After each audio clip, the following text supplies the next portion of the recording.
TNTV Tamil ஊடகம், தனித்துவமான தமிழ் ஊடகம். உலகெங்கிலும் வாழும் டிஎன்டிவி தமிழ் ஊடகம் பார்வையாளர்களுக்கு அன்பு வணக்கம். நார்வே அமெரிக்காவின் அன்புமுகம், இஸ்ரேல் அமெரிக்காவின் கோரமுகம் என்று கூறியவர் மேதகு தலைவர். அப்படிப்பட்ட கோரமுகம் கொண்ட இஸ்ரேலை தூக்கி தலையில் வைத்துக் கொண்டு புகழ்ந்து பாராட்டிக் கொண்டிருக்கிறார் ஊடகவியலாளர் நிராஜ் டேவிட். இது குறித்து தான் இந்த காணொலியில் நாம் பார்க்கவிருக்கிறோம். டிஎன்டிவி தமிழ் ஊடகம், தனித்துவமான தமிழ் ஊடகம். 1970களில் இலங்கையில் வாழ்ந்த தமிழர்கள் மீது கொலைவெறி தாக்குதல் நடத்தினார்கள் சிங்கள பேரினவாதிகள். தமிழர்கள் ஓட ஓட விரட்டி கொலை செய்யப்பட்டார்கள். உள்நாட்டுக்குள்ளேயே தமிழர்கள் இடம்பெயர வேண்டிய நிலையும் தமிழ்நாட்டிற்கு புலம்பெயர வேண்டிய நிலையும் ஏற்பட்டது. அதற்கு பிறகு 1983ஆம் ஆண்டு ஜூலை மாதம் மற்றும் ஒரு தமிழர் மீதான படுகொலை தாக்குதல் தொடங்கியது. நடுச்சாலைகளிலே ஆடைகளை களைய வைத்து அவர்கள் மீது எரிபொருள் ஊற்றி எரிய வைத்தார்கள். சிறைகளுக்குள்ளே கண்கள் பிடுங்கப்பட்டு கொலை செய்யப்பட்டார்கள்.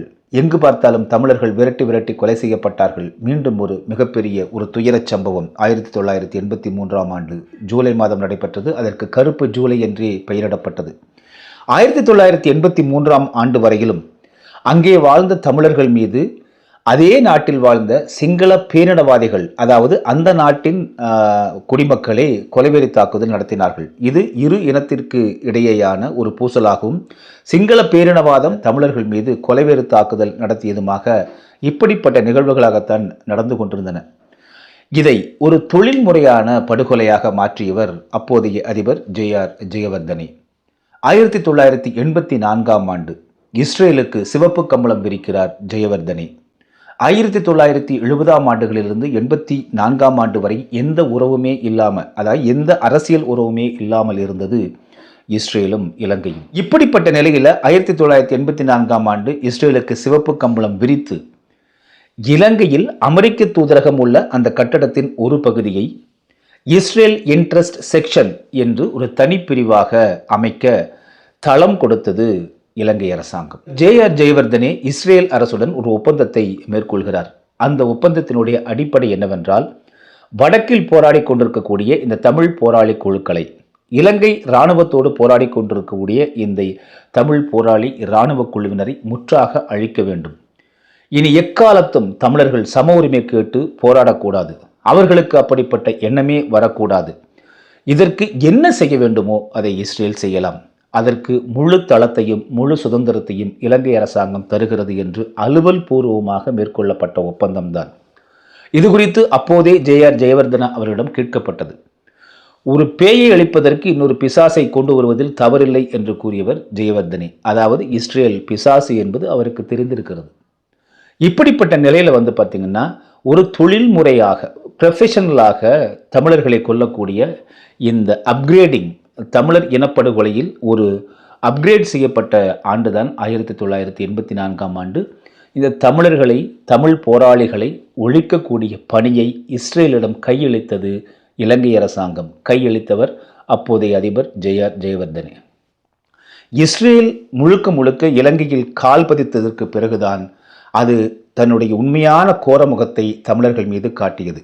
மேதகு தலைவர்கள் கூறியதை விட பல 100 மடங்கு தன்னுடைய கோரமுகத்தை தமிழர்கள் மீது காட்டத் தொடங்கியது இஸ்ரேலின் மொசாட் உளவு பிரிவு.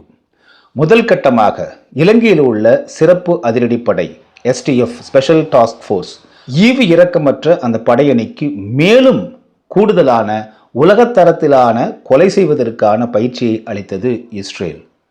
தங்களை ஒரு விவசாய அணியினர், தங்களுடைய விவசாய பயிற்சியாளர்கள் என்று விவசாயிகள் போர்வையில், விவசாய பயிற்சியாளர்கள் போர்வையில் இலங்கைக்குள் இறங்கி இலங்கையினுடைய சிறப்பு பாதுகாப்பு படைக்கு பயிற்சி கொடுத்தது மொசாட் உளவு பிரிவு.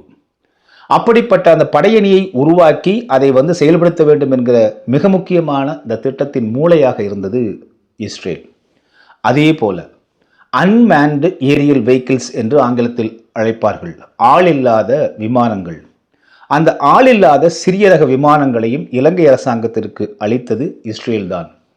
அந்த ஆளில்லாத அந்த சிறப்பு விமானங்கள் எதற்காக என்று இலங்கை அரசாங்கம், இலங்கை இராணுவம் அப்போது கூறியது என்றால், மக்களும் இந்த போராளிகளும் ஒன்றாக இணைந்திருக்கிறார்கள், அவர்கள் நெருங்கி இருக்கிறார்கள். எனவே மக்கள் மீது தாக்குதல் நடத்திவிடாமல் நாங்கள் பாதுகாப்பதற்காக மக்கள் உள்ள இடத்தையும் இந்த போராளிகள் உள்ள இடத்தையும் கண்டுபிடிப்பதற்காகத்தான் இந்த ஆளில்லாத விமானங்களை நாங்கள் பயன்படுத்துகிறோம் அப்படின்னு அன்னைக்கு சொன்னாங்க. ஆனால் உண்மையில் நடந்தது என்ன என்பது ஐநாவில் பதிவு செய்யப்பட்டிருக்கிறது. இந்த ஆளில்லாத விமானங்களை வைத்துக்கொண்டுதான் அது ஒட்டுமொத்தமாக அங்கிருந்த அப்பாவி மக்களையும் கொன்று குவித்தது இலங்கை அரசாங்கம் என்பதுதான் அந்த அறிக்கையினுடைய சாராம்சம்.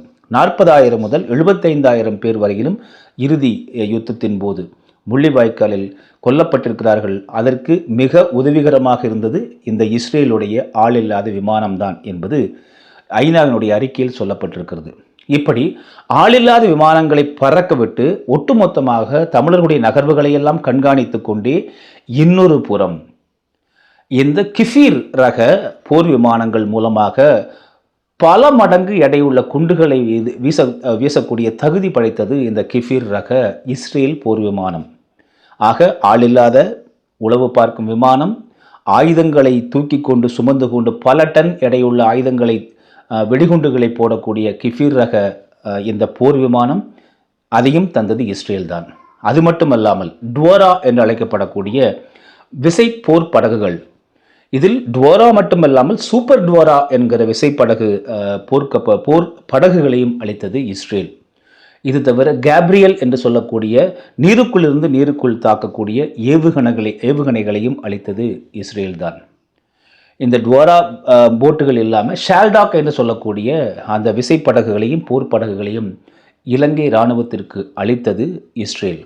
ஆக இஸ்ரேல் என்ன பண்ணுறாங்கன்னா 84ஆம் ஆண்டு வந்து அங்கே அவர்கள் முகாம் அமைத்ததற்கு பிறகு உடனே என்னவெல்லாம் கொண்டு இந்த போரை நிறுத்த வேண்டும், இந்த தமிழர் போரை வந்து நிறுத்த வேண்டும், தமிழர் போராளிகளை கொன்று குவிக்க வேண்டும், ஒட்டுமொத்தமாக அந்த இயக்கத்தை கொன்றொழிக்க வேண்டும், வடக்கில் இனிமேல் இது ஒரு போராட்டம் என்று கூட யாரும் கற்பனை கூட செய்யக்கூடாது, இப்படிப்பட்ட ஒரு பெரும் தாக்குதலை நடத்துவதற்கு என்ன செய்ய வேண்டும் என்று 84ஆம் ஆண்டு வந்து அமர்ந்த இஸ்ரேல், அதனுடைய இராணுவ படை, அந்த மொசாட் உளவுப்படை எல்லாம் மிக துல்லியமாக முதல்ல அவர்கள் அப்சர்வ் பண்ணி குறிப்பாக வடக்கில் என்னவெல்லாம் பிரச்சனை இருக்கிறது, எதனால் இவர்களை இத்தனை ஆண்டு காலம் இலங்கை இராணுவத்தால் முறியடிக்க முடியவில்லை என்பதையெல்லாம் ஆராய்ந்து அதன் பிறகு போர் நிறுத்த ஒப்பந்தத்தை முதலாக இலங்கை அரசுக்கு அவர்கள் ஆலோசனை தெரிவிக்கிறாங்க. இந்த போர் நிறுத்த ஒப்பந்த காலத்தில் தான் ஒட்டுமொத்த போராளி குழுக்களை பற்றியெல்லாம் ஆய்வுகள் மேற்கொண்டு நண்பர்கள் போல நடித்து, உறவினர்கள் போல நடித்து முழுக்க உளவு தகவல்களை எல்லாம் எடுக்கிறார்கள் இந்த இஸ்ரேல் மொசாட் உளவு பிரிவினர். அவ்வாறு முழுமையான தகவல்களை எடுத்து எந்த இடத்தில் அந்த இயக்கத்தை உடைக்க முடியும், எந்த இடத்தில் அவர்களை உணர்ச்சியற்றி போக வைக்க முடியும், எப்படி அந்த போராட்டத்தை சிதைக்க முடியும் என்பது பற்றியெல்லாம் ஆய்வு செய்கிறார்கள். இறுதியில் போர் என்று வந்தபோது அவர்கள் இந்த முழுக்க இந்த தொழில்நுட்பங்களை பயன்படுத்துகிறார்கள். ஆளில்லாத விமானங்கள் மூலம் கண்காணிப்பது, அதன் பிறகு கிஃபீர் ரக போர் விமானங்களை கொண்டு குண்டு போடுவது, கடற்பகுதியில் இந்த டுவாரா படகுகள், அதே போல இந்த ஷால்டாக் படகுகள் மூலமாக அந்த புறமாக வந்து தாக்குதல் நடத்துவது, தண்ணீருக்குள் பாயக்கூடிய கேப்ரியல் ரக ஏவுகணைகளை பயன்படுத்துவது, இது எல்லாம் விட மிக முக்கியமாக இந்த கிஃபீர் ரக விமானங்கள், போர் விமானங்கள் மூலமாக கொத்து குண்டுகளையும் பாஸ்பரஸ் குண்டுகளையும் வீசுவது, இதுதான் மிக முக்கியமாக நாம் உன்னிப்பாக கவனிக்கப்பட வேண்டியது. இலங்கை வடக்கில் இறுதி யுத்தத்தின் போது பாஸ்பரஸ் குண்டுகள் பயன்படுத்தப்பட்டன என்பதற்கு சான்றுகளை ஐநா அவை உள்ளிட்ட பன்னாட்டு அரசியல் கண்காணிப்பாளர்கள் எடுத்திருக்கிறார்கள். இப்பொழுது அதே ரக பாஸ்பரஸ் குண்டு லெபனான் மீது வீசப்படுகிறது. ஆக இந்த தொழில்நுட்பம், கொத்துக்குண்டுகளும் பாஸ்பரஸ் குண்டுகளும், இந்த தொழில்நுட்பம் இஸ்ரேலிடம்தான் இருக்கிறது, இலங்கை இராணுவத்திடம் இல்லை. இப்படிப்பட்ட 84ஆம் ஆண்டுக்கு பிறகு தொழில்முறையாக தமிழர்களை படுகொலை செய்து, தொழில்முறையாக தமிழருடைய போராளி குழுக்களை அழித்து, தொழில்முறையாக முற்றாக தமிழர்களை வந்து சிதறடித்து பல்வேறு நாடுகளுக்கும் அகதிகளாக ஓடவிட்டு, அந்த அகதிகளாக ஓடி இருக்கக்கூடிய அந்த நாடுகளுக்கும் சென்று உளவு பிரிவை அனுப்பி அங்கேயும் ஒரு பிரிவினைவாதத்தை உண்டாக்கி 1984ஆம் ஆண்டு தொடங்கிய பணியை 2009இல் முற்றாக முடித்து வைத்தது இஸ்ரேல் அரசு, இஸ்ரேல் இராணுவம், இஸ்ரேலினுடைய மொசாட் உளவு பிரிவு. ஒட்டுமொத்தமாக இலங்கை வடக்கில் தமிழர்களை கொன்றொழித்து போரை நிறுத்தி தமிழர்களை அகதிகளாக ஓடவிட்டதில் மிக முக்கிய பங்காற்றியது இந்த இஸ்ரேல். அமெரிக்காவினுடைய கோரமுகம். இந்த இஸ்ரேலைத்தான் புகழ்ந்து பாராட்டி கொண்டிருக்கிறார் ஊடகவியலாளர் நிராஜ் டேவிட். அவருடைய சமீபத்திய காணொலிகளை நம்ம 2-3 காணொலிகளை பார்க்க முடிந்தது. பலரும் அனுப்பி வைத்திருந்தாங்க. அதை பார்த்தபோது நமக்கு அதிர்ச்சியாக இருந்துச்சு. காரணம் என்னன்னா, ஈரான் வீசிய 400 குண்டுகளில் 48 குண்டுகள் தான் இஸ்ரேல் மீது விழுந்தது தெரியுமா? அதற்கு மேல் எங்காவது விழுந்ததா என்று யாராவது கூற முடியுமா? சான்றுகள் கூற முடியுமா? என்று இஸ்ரேல் மீது 400 குண்டு நீங்கள் வீசினால ஈரான் 48 குண்டு தான் விழுந்தது என்று அதை ஒரு பெருமையாக சொல்லிக் கொண்டிருக்கிறார். ஈரான் முழுவதுமாக அது அழிந்து விட்டது என்று எப்படி நெத்தன்யாகவும் டொனால்ட் ட்ரம்ப்பை விட அதிகமாக ஈரான் மீது தாக்குதல் நடத்துகிறார், சொற்தாக்குதல், ஒரு காணொலி தாக்குதல் நடத்தி கொண்டிருக்கிறார் நிராஜ் டேவிட். நடைமுறை என்ன அப்படிங்கிறத நம்ம பார்க்கிறோம். பொதுவாக உலகெல்லாம் வாழக்கூடிய தமிழர்கள் ஈரான் அன்னைக்கு ஆயுதங்கள் கொடுத்தது, எரிபொருள் கொடுத்தது, அதுவும் தமிழர்களுக்கு எதிரானது தானே அப்படின்றாங்க. நம்முடைய மிக முக்கியமான ஒரு பார்வை எப்படி இருக்கணும் அப்படின்னா, ஈரான் அதை ஒரு ஈழத்தமிழர்களுக்கு எதிரான ஒரு நிலைப்பாடாக அப்பொழுது எடுத்ததாக தெரியவில்லை. என்ன காரணம் பண்ண, ஈரானை பொறுத்த வரைக்கும் இலங்கை என்கிற அரசாங்கமும் ஈரான் என்கிற அரசாங்கமும் அவர்கள் ராஜாங்க ரீதியாக டிப்ளமேட்டிக்காக அவர்கள் நட்பாக இருக்கிறாங்க. எப்படி இந்திய அரசாங்கம் பல்வேறு நாடுகளோடு டிப்ளமேட்டிக்காக நட்பாக இருக்கிறதோ அதுபோல தான் ஈரானும் இலங்கை அரசாங்கத்தோடு நட்பாக இருக்கிறது. நமக்கு தமிழர் போராளி இயக்கம் அவர்கள் கட்டிய ஒரு தனி நாடு என்பது ஒரு அரசாங்கமாக நாம் எண்ணிக்கொண்டிருந்தாலும் கூட உலக அளவில் அது இன்னும் அங்கீகரிக்கப்படவில்லை என்பதை நாம் சற்று கவனத்தோடு பார்க்க வேண்டும். அப்படிப்பட்ட நிலையில் அங்கீகரிக்கப்பட்ட நாடாக இருக்கிற இலங்கை அரசாங்கமும் அங்கீகரிக்கப்பட்ட நாடாக இருக்கிற ஈரானும் அங்கீகரிக்கப்பட்ட நாடாக இருக்கிற இந்தியாவும் இவர்கள் ஒரு டிப்ளமசி, ஒரு ராஜாங்க ரீதியான உறவில் தான் இருக்கிறார்கள், இருப்பார்கள். நம்ம ஈரானை குறை சொல்கிற நாம் இந்தியாவை நாம் குறை சொல்றதில்லை. இந்தியா ஐநா மனித உரிமைகள் ஆணையத்திலிருந்து எல்லா இடங்களிலுமே இலங்கையில் தமிழர்களுக்கு எதிராகத்தான் வாக்களித்துக் கொண்டிருக்கின்றன.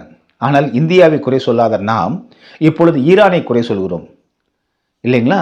இப்போ ஈரானை பொறுத்தவரையிலும் அது இலங்கை அரசாங்கத்திற்கு ஒரு ராஜாங்க ரீதியாக உதவியது. ஆனால் ஈரான் அரசாங்கம் களத்தில் இறங்கி 84ஆம் ஆண்டிலிருந்து அங்கே இலங்கையில் அலுவலகம் அமைத்து தமிழருடைய ஒவ்வொரு அசைவுகளையும் நகர்வுகளையும் எல்லாம் அப்படியே நீங்கள் துப்பு துலக்கி அவர்களை எப்படி வீழ்த்துவது என்ற வியூகத்தை வகுத்து அதற்கு பாஸ்பரஸ் குண்டுகளையும், டுவாரா படகுகளையும், ஷால்டாக் படகுகளையும், கேப்ரியல் ஏவுகணைகளையும், கிஃபீர் ரக போர் விமானங்களையும், ரேடார் தொழில்நுட்பத்தை எல்லாம் கொடுத்து ஈரான் தமிழர்களை வடக்கில் கொல்லவில்லை.